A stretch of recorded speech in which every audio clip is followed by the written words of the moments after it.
A las 3 de la mañana alguien tocó el timbre con insistencia. No eran golpes normales. Eran golpes de esos que traen problemas. Bajé por las escaleras sin encender la luz, descalzo, en calzoncillos, con esa mezcla de miedo y adrenalina que te recorre el cuerpo cuando sabes que estás a punto de enterarte de algo jodido. Al otro lado de la puerta estaba Marcos, el portero del edificio de enfrente, empapado, con una cara que no le había visto en la vida. Me dijo solo una frase: tu mujer acaba de salir del portal con otro tío, pero no es eso lo que tienes que ver, es lo que han dejado atrás. Y me dio una llave. Ni una explicación más. Solo la llave. En menos de 10 minutos estaba cruzando la calle, con la capucha puesta y el corazón acelerado. Marcos me esperaba en la entrada del edificio, no dijo ni una palabra, simplemente me señaló hacia el ascensor. Subimos en silencio al segundo piso, se apartó y me indicó la puerta del 2B, la del piso vacío que llevaba meses en alquiler. La llave que me había dado encajó a la primera. Cuando empujé la puerta, lo primero que me golpeó fue el olor, mezcla de sudor viejo, vino barato y perfume de mujer. La luz del pasillo daba justo al salón. En el suelo, una copa rota. 2 velas apagadas. Y encima del sofá, lo que terminó de reventarme el estómago, una camiseta mía. La misma que creía perdida desde hacía semanas. Y una bolsa con ropa interior femenina, pero no nueva. Usada. De Clara. No avancé más. No toqué nada. No necesitaba más. En ese momento no lo sabía, pero eso fue el principio del final. Todo lo demás ya fue arrastrarme entre pruebas y silencios. Volví a casa como un zombi, sin entender qué había pasado exactamente. Clara no estaba. Su móvil sonaba apagado. Me senté en la cocina, frente al microondas, con la llave en la mano y el sabor ácido de la traición subiéndome por la garganta como vómito. Podría haber gritado, lanzado algo, llorado, pero no hice nada. Solo me quedé ahí, mirando la puerta cerrada, esperando no sé qué, quizás a que todo fuera una broma, una equivocación, algo que se pudiera borrar con una buena explicación. Pero no la hubo. 2 horas después Clara volvió. No me escuchó cuando abrí la puerta desde la cocina, ni cuando pasó directo al baño sin saludar. Cerró la puerta con pestillo y dejó correr el agua. Y ahí me di cuenta de que ni siquiera iba a fingir. Ni siquiera iba a darme el respeto de inventarse una mentira. Era tan descarado que me dolía más que si hubiera negado todo con cara de santa. Salió envuelta en la toalla, se dirigió al dormitorio sin mirarme, como si yo no estuviera ahí, como si mi presencia ya no tuviera peso. Y yo seguía sentado, con la llave entre los dedos, esperando algo. Una señal. Una mirada. Un gesto. Lo que fuera. Pero no me dio nada. Pasé el resto del día sin hablar. Ella también. Fue como vivir con una sombra muda. Me fui al trabajo sin desayunar, conduciendo como un autómata, revisando una y otra vez las imágenes en mi cabeza. No podía pensar en otra cosa. El piso vacío. Las velas. La ropa. La camiseta. Las veces que Clara decía que se quedaba en casa porque le dolía la cabeza o porque estaba agotada de la semana. Los fines de semana que decía que iba al centro a hacer compras tranquila. Todo encajaba de golpe como una puñetera película mal escrita, pero esta era mi vida. Y en mi vida, yo era el idiota que no se había dado cuenta de nada. El marido que se tragó el cuento completo mientras su mujer montaba un motel improvisado a 30 metros de nuestra casa. Durante días no supe qué hacer. No sabía si decirle algo, si enfrentarla, si esperar a tener más pruebas. Pero lo peor era que no podía pensar con claridad porque la rabia me secuestraba cada vez que cerraba los ojos. Empecé a tener migrañas, a perder el apetito. Me metí en el trabajo hasta las cejas para no estar en casa. Salía antes que ella se levantara. Volvía cuando ya estaba dormida. O al menos fingía dormir. La atmósfera se volvió irrespirable. Ya no era solo desconfianza. Era asco. Asco por su cara tranquila. Asco por mí mismo por no hacer nada. Por estar paralizado. Un jueves por la tarde, salí antes del trabajo y me fui directo al piso 2B. Llevaba guantes. Una linterna. No sé qué buscaba exactamente, pero necesitaba comprobar que no había sido una alucinación. Que no me lo había inventado. La puerta seguía cerrada. Entré. El olor seguía ahí. Pero esta vez abrí los cajones. En uno encontré una caja de cerillas con el logo de una vinoteca del barrio.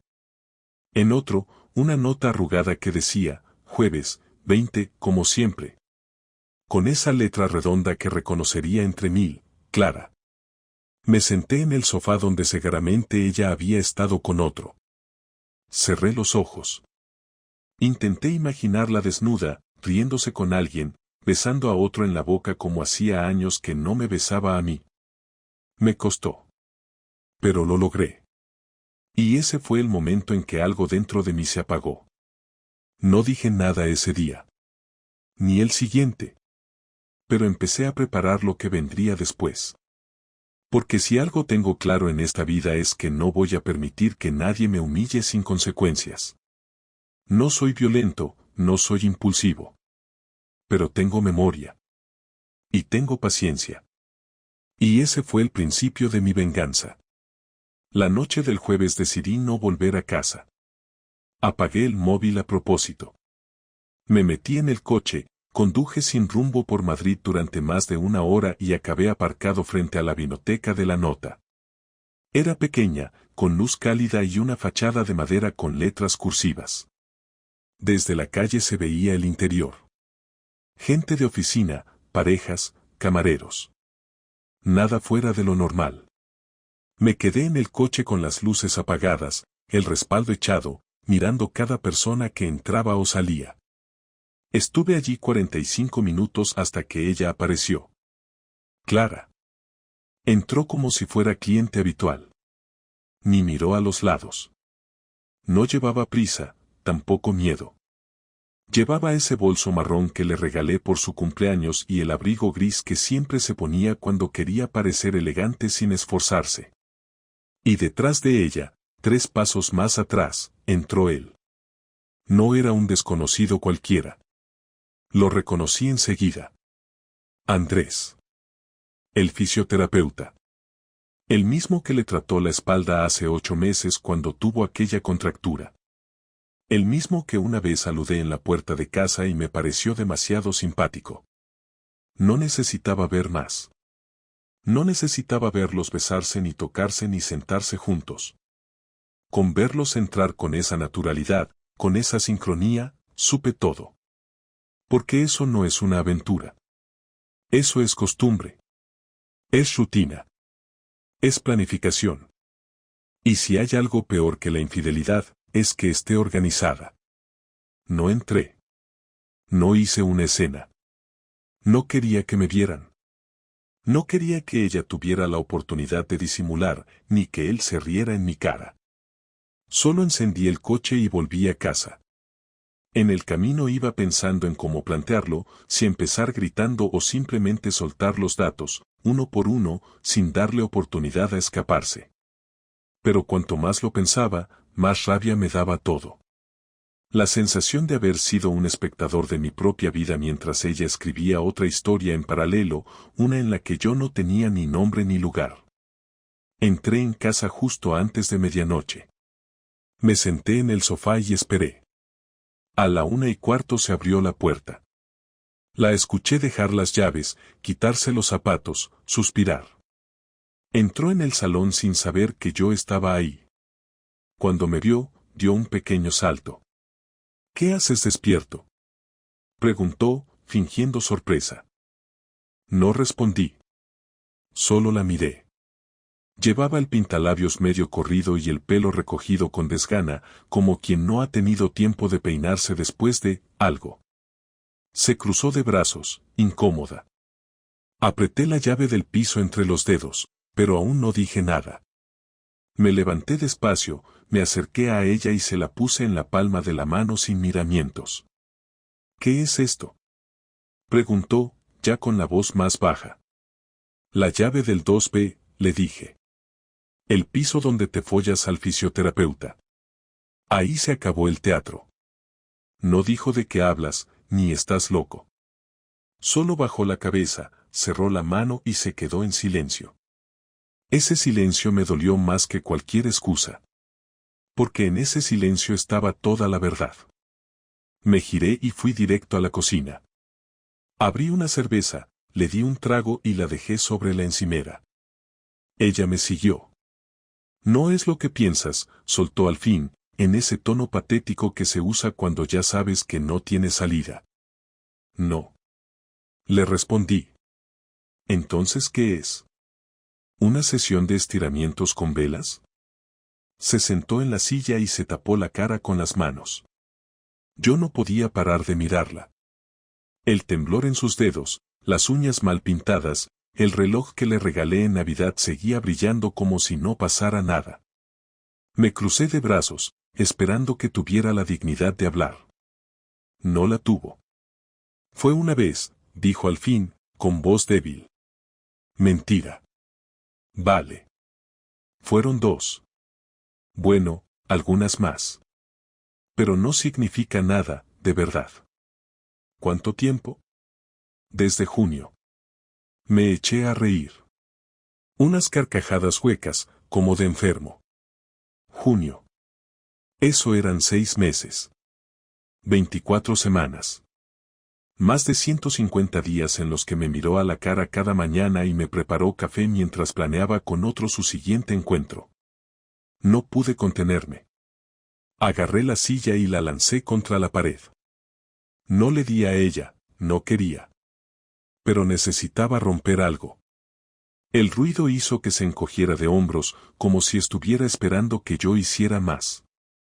¿Por qué?, le pregunté. ¿Qué coño te faltaba aquí? No lo sé, respondió sin mirarme. Me sentía vacía. Tú estabas siempre ocupado, distante. Dejamos de tocarnos, de hablarnos. Andrés me escuchaba. Me hacía sentir viva otra vez. Entonces deberías habérmelo dicho. Te vas. Te largas. Pero no me mientes. No me conviertes en el payaso del barrio. No quería hacerte daño. Pues lo hiciste igual. Y además, como una cobarde. Hubo un silencio largo. De esos que lo llenan todo. Yo no sabía si tenía ganas de estrangularla o de ponerme a llorar. Porque por más que me doliera, parte de mí todavía la quería. Esa contradicción me rompía por dentro. Ella, mientras tanto, parecía más aliviada que otra cosa. Como si por fin se hubiese quitado un peso de encima. Y eso me dolió más aún. Porque eso significa que ya me había perdido hace tiempo. ¿Lo amas?, pregunté. No. Fue solo, escapar. ¿Y ahora qué? No lo sé. Me giré sin decir nada más. Me encerré en el dormitorio y esa noche dormí en el suelo. No podía estar en la misma cama. Al día siguiente llamé al trabajo y pedí unos días. No dije por qué. Solo que necesitaba arreglar cosas personales. Pasé todo el día sin comer, sin salir, sin hablar con nadie. Solo pensando en lo que haría a continuación. Porque quedarme como un idiota aguantando aquello no era opción. Pero tampoco iba a montar una escena pública. No soy de esos. Ella había cruzado la línea, y ahora me tocaba a mí mover ficha. Pero no con gritos. Con hechos. Fríos. Calculados. Definitivos. Y así empezó todo lo que vino después. Durante los 3 días siguientes no crucé una sola palabra con ella. No me pidió perdón. No intentó explicarse más. No se fue. Se quedó en casa como si nada, cocinando lo mismo de siempre, poniendo la lavadora, regando las plantas, contestando mensajes de sus alumnas del yoga como si el mundo siguiera intacto. Yo la ignoraba por completo. Entraba y salía del dormitorio sin mirarla. Si hablaba, no respondía. Me mantenía ocupado todo el día, limpiando cajones, revisando papeles, calculando números. Pero en el fondo ya lo tenía decidido. No quería reconciliación. No quería hablarlo bien, ni terapias de pareja, ni segundas oportunidades. Quería destruirla. No con gritos. No con golpes. Con consecuencias. Que sintiera lo mismo que yo sentí esa noche frente al portal, con la llave en la mano y el estómago revuelto por el asco. Así que empecé a preparar el terreno. Primero fui al banco. En nuestra cuenta conjunta dejé lo justo para cubrir la hipoteca del mes. El resto lo moví a mi cuenta personal, esa que ella no conocía. Cancelé su tarjeta adicional. Llamé a mi gestor y le dije que en menos de una semana quería los papeles del divorcio listos para firmar. Le expliqué que no habría reparto de bienes porque el piso está a mi nombre, comprado antes del matrimonio, con cláusula de separación de bienes incluida. La idea era dejarla fuera con lo puesto. Le pedí además que investigara si podíamos anular su estatus como beneficiaria de mi seguro de vida y de salud. No por el dinero. Por el gesto. Cada palabra que decía el gestor me producía un pequeño alivio, como si poco a poco fuera recomponiendo algo de lo que ella me había quitado. Era una forma de recuperar el control, aunque fuese sobre papeles. Después llamé a Laura, mi hermana. Le conté todo, sin adornos, sin suavizar. Ella no reaccionó con sorpresa, sino con rabia. Me dijo que lo sabía, que Clara nunca le había gustado, que siempre la sintió falsa. Me ofreció su casa durante unos días por si necesitaba alejarme, pero le dije que no. No pensaba ser yo el que saliera de mi casa. Eso no. Ella era la que había jodido todo, y sería ella la que pagara el precio. Lo único que le pedí a Laura fue que me ayudara a recopilar toda la información de los últimos meses, fotos, mensajes, pruebas. Por suerte, una de sus amigas trabaja en una empresa de seguridad y accedió a rastrear datos desde el móvil de Clara. No necesitaba espiar su WhatsApp. Solo quería ubicar sus patrones. Días, horas, lugares. Quería que supiera que todo estaba documentado. Que no podía negarlo ni esconderlo. Que si esto iba a juicio, yo iba preparado. Luego, busqué a Andrés. No para enfrentarme, no para pegarle. No soy un crío. Pero necesitaba mirarlo a los ojos. Saber quién era el tipo por el que me había dejado en ridículo. Lo localicé en su clínica. Fui sin cita, como cualquier cliente. Esperé mi turno durante 45 minutos. Cuando entré a su despacho, me recibió con una sonrisa profesional, sin reconocerme de inmediato. Me senté frente a él. Cerró la puerta. Y en cuanto dije su nombre completo, se puso pálido. ¿Nos conocemos?, preguntó, con la voz tensa. Sí, le dije. Yo soy el marido de Clara. Su rostro cambió al instante. No intentó negarlo. No dijo nada. Se le secaron los labios. Bajó la vista. Yo no hice ni un solo gesto amenazante. Solo apoyé las manos sobre la mesa y lo miré fijamente. No voy a hacerte nada, le aclaré.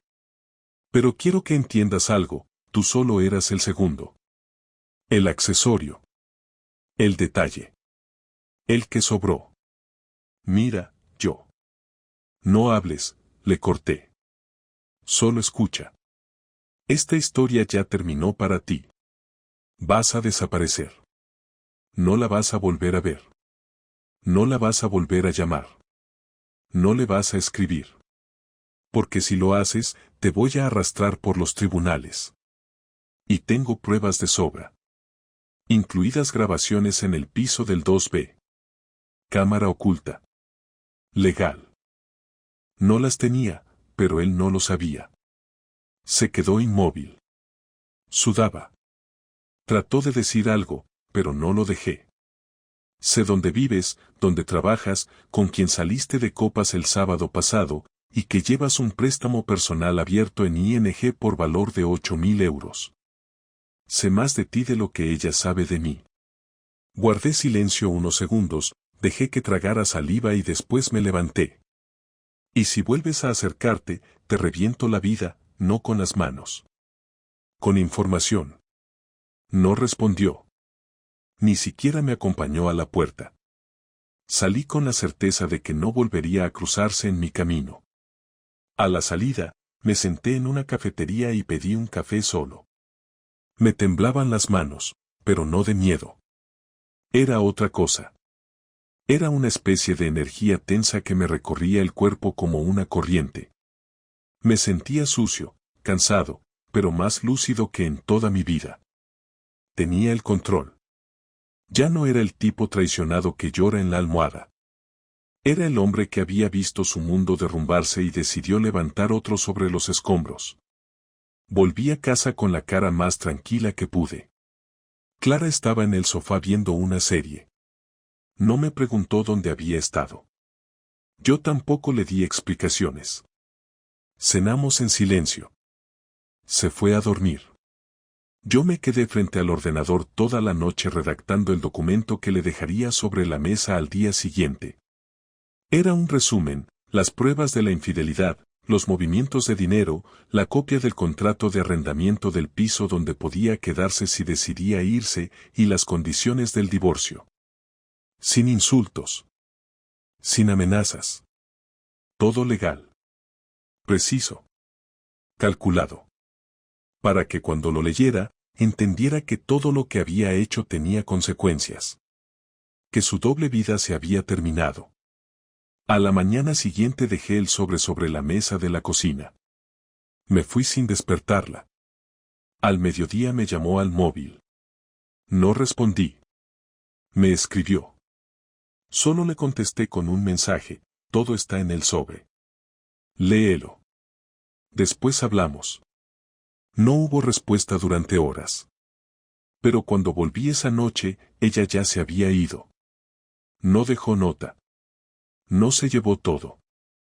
Solo una maleta, algo de ropa y el abrigo gris. No lloré. No grité. No sentí alivio tampoco. Solo una especie de vacío neutro, como si me hubieran arrancado algo sin dolor, pero que ahora ya no estaba.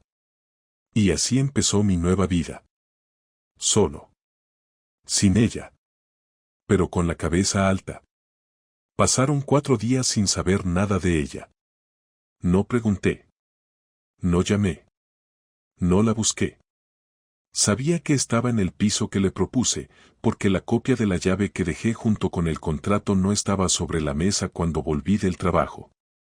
El resto me daba igual. Me dediqué a seguir con mi vida, lo que quedaba de ella. Me levantaba temprano, desayunaba solo, hacía la compra sin lista, sin pensar en lo que a ella le gustaba. Quité su cepillo del baño, tiré su champú caro a la basura, guardé todas sus cosas en bolsas negras y las metí en el trastero.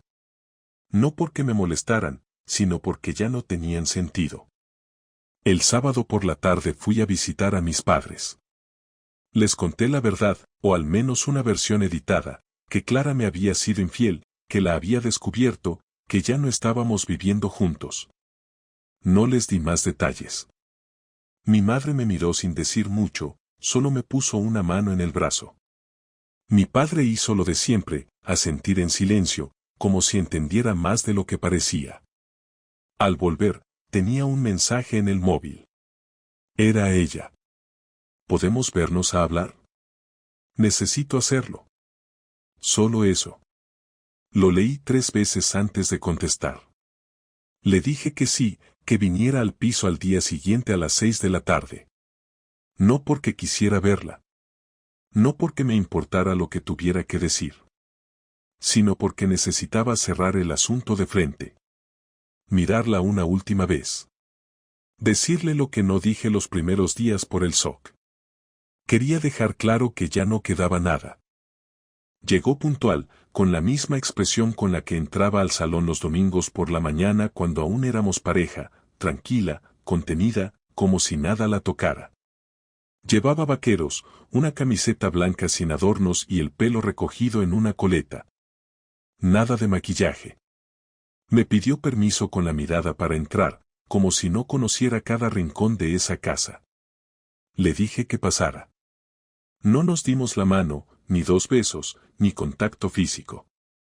Nos sentamos frente a frente en el comedor. Ella apoyó las manos sobre la mesa. Yo crucé los brazos. El aire se sentía espeso, aunque no hacía calor. Gracias por aceptarme, empezó, con un tono suave. Sé que no tienes ninguna obligación de hacerlo. Solo quería hablar una última vez, sin gritos, sin reproches, sin papeles de por medio. No respondí. Asentí apenas. Ella respiró hondo y continuó. No sé cómo decir todo lo que tengo en la cabeza. Desde que me fui no paro de pensar. En nosotros. En cómo terminamos así. Sé que no tengo derecho a pedir nada, ni siquiera a pedir que me escuches, pero necesito hacerlo. No dije nada. Solo la miraba. Porque la verdad es que quería escuchar. Pero no para entenderla. Quería ver hasta dónde llegaba su versión. Cuánto reconocimiento había. Cuánto cinismo. No me fui porque tú me echaras, lo sabes. Me fui porque entendí que ya no había nada que salvar. No te odio. Nunca te odié. Pero tampoco te quise bien. Y eso me duele, aunque no lo creas. Me duele haber fallado. Haber sido cobarde. Haber elegido el camino más sucio en vez de decirte las cosas de frente. Ahí me dieron ganas de preguntarle por qué no tuvo ese valor antes. ¿Por qué eligió la traición en lugar de una conversación incómoda? Pero no interrumpí. Solo me mantuve firme. Esperando. No lo justifico, siguió. Lo que hice estuvo mal. Muy mal. Lo sé. No tengo cómo defenderlo. No fue por sexo. Ni por amor. Fue por necesidad de algo que no sabía que me faltaba hasta que lo tuve. Me sentí viva, vista. Andrés me escuchaba. Me miraba. Me hacía sentir que aún estaba ahí. Que no era invisible. Que no era solo tu mujer. No lo planeé. No fue premeditado.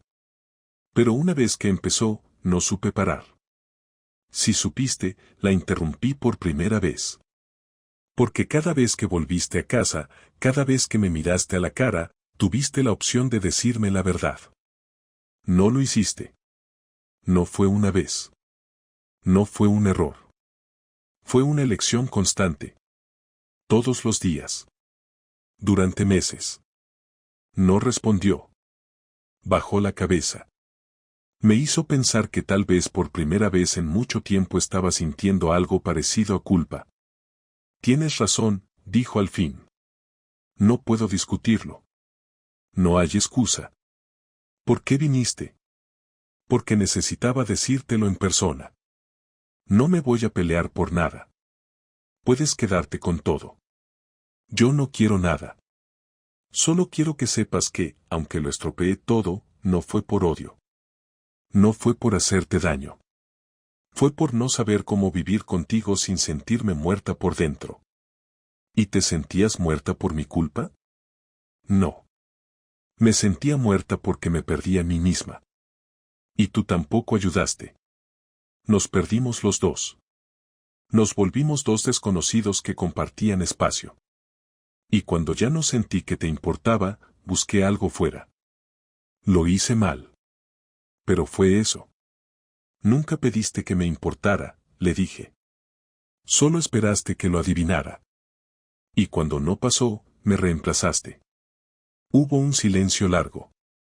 No sé cuánto tiempo pasó, pero en ese momento entendí que no iba a haber una frase que cambiara algo. No había una disculpa que cerrara esa herida. Y lo acepté. Me vi a mí mismo como un hombre nuevo. Uno que ya no quería respuestas. Ya no me dolía. Me pesaba, sí. Pero ya no sangraba. Y eso era lo que necesitaba saber para tomar la decisión final. No quiero volver a verte, le dije, sin levantar la voz. No quiero mensajes, ni llamadas, ni que preguntes por mí. No te deseo mal. Pero ya no formas parte de mi vida. Esta fue nuestra última conversación. Lo que venga ahora lo resolverán los abogados. Ella asintió. No lloró.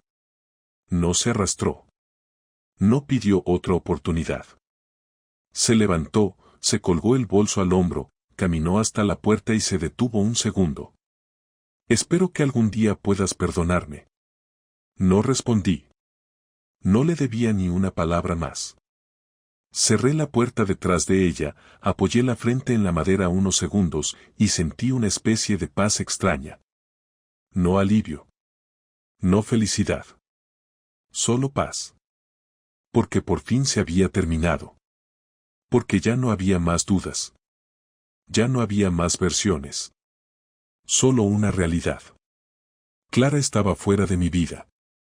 Y yo, por fin, empezaba a entender lo que venía después. La primera semana sin ella fue como estar en una casa prestada.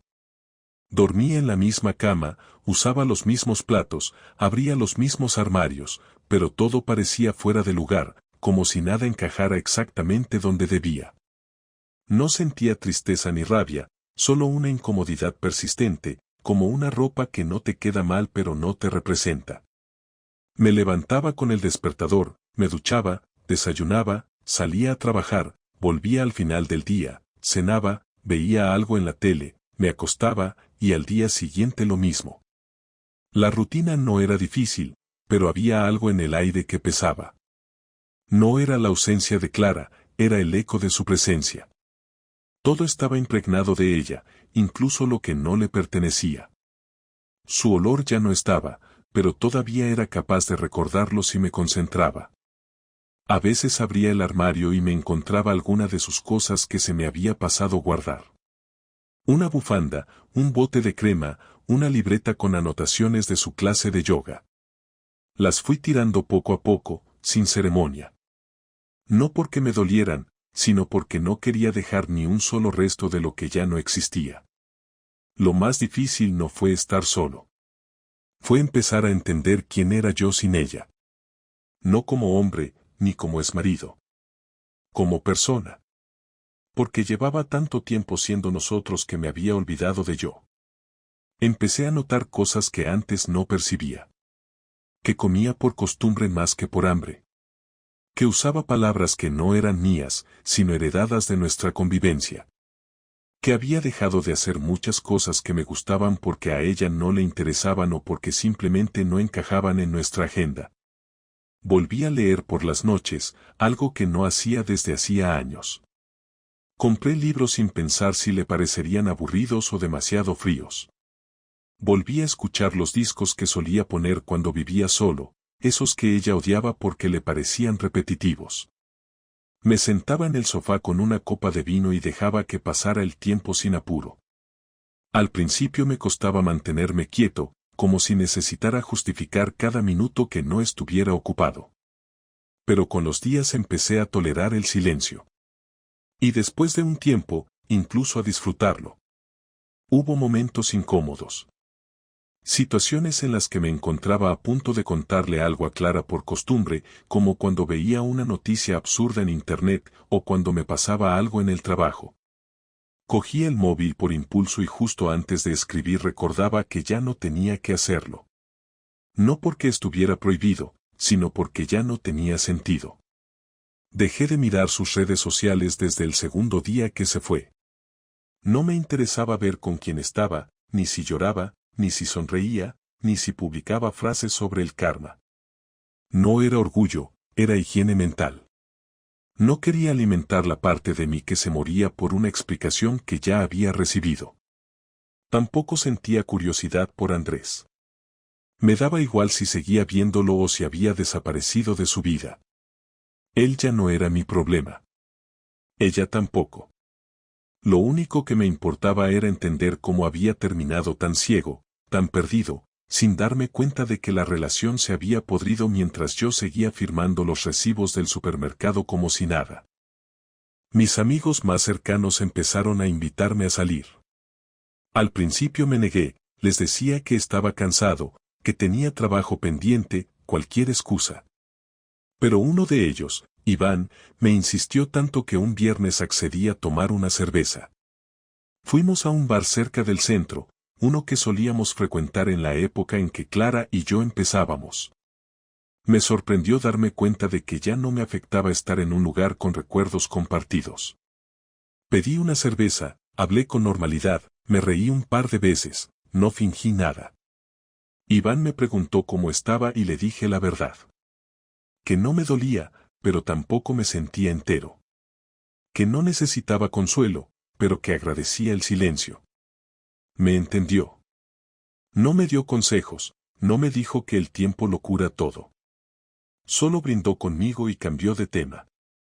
Ese tipo de amistad es la que cuenta cuando todo se va a la mierda. Después de esa salida, empecé a recuperar poco a poco el contacto con gente que había dejado atrás. No porque me obligara, sino porque de pronto tenía ganas de hablar, de escuchar otras historias, de distraerme de la mía. Me di cuenta de que había pasado años metido en una burbuja donde solo existía el trabajo y la casa, y que más allá de eso el mundo seguía girando. Retomé el contacto con un antiguo compañero de universidad que tenía un pequeño estudio de arquitectura y necesitaba ayuda con varios proyectos. Empezamos a colaborar, primero en ratos sueltos, luego con más frecuencia. No era por necesidad económica, era por salud mental. Necesitaba algo nuevo que me mantuviera ocupado con propósito. Y lo encontré.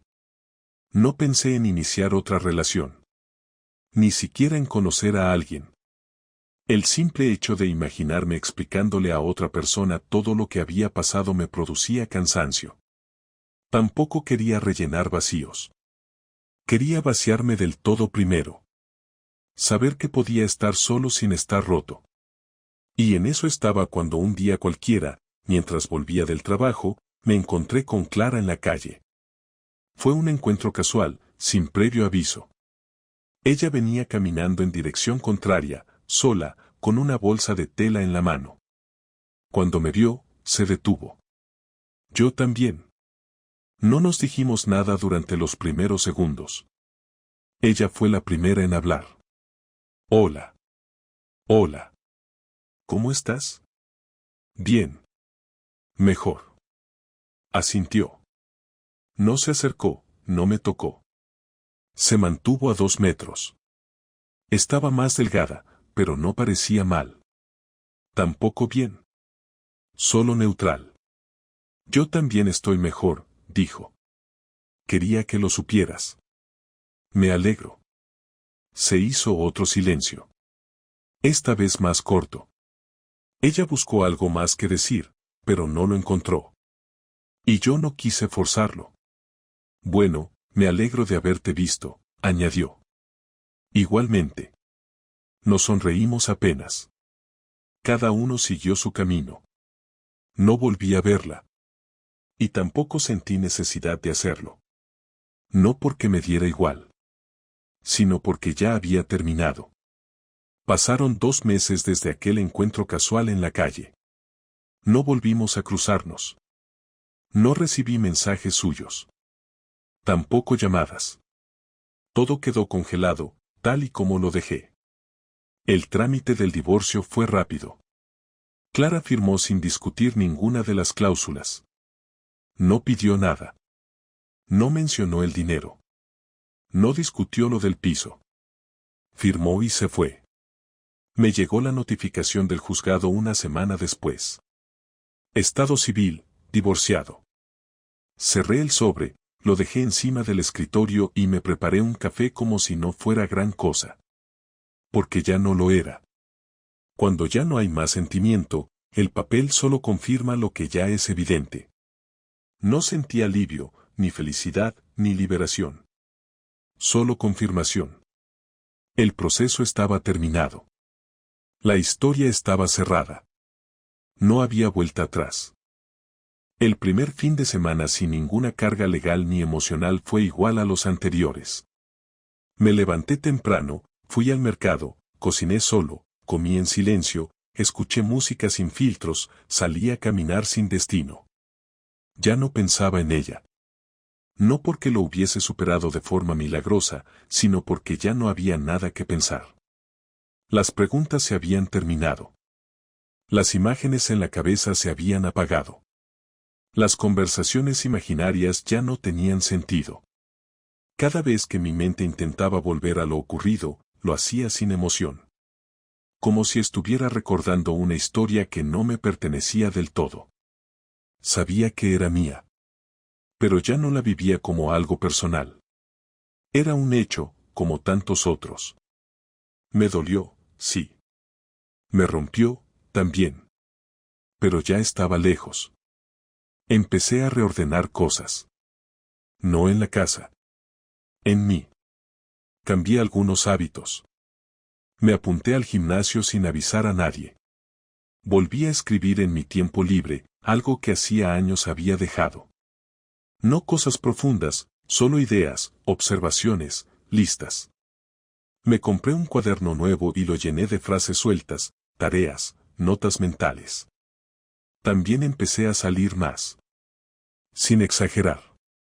Cenas con amigos, alguna salida al cine, una escapada de fin de semana solo, sin plan, sin reserva, sin itinerario. Me sentía distinto. No mejor.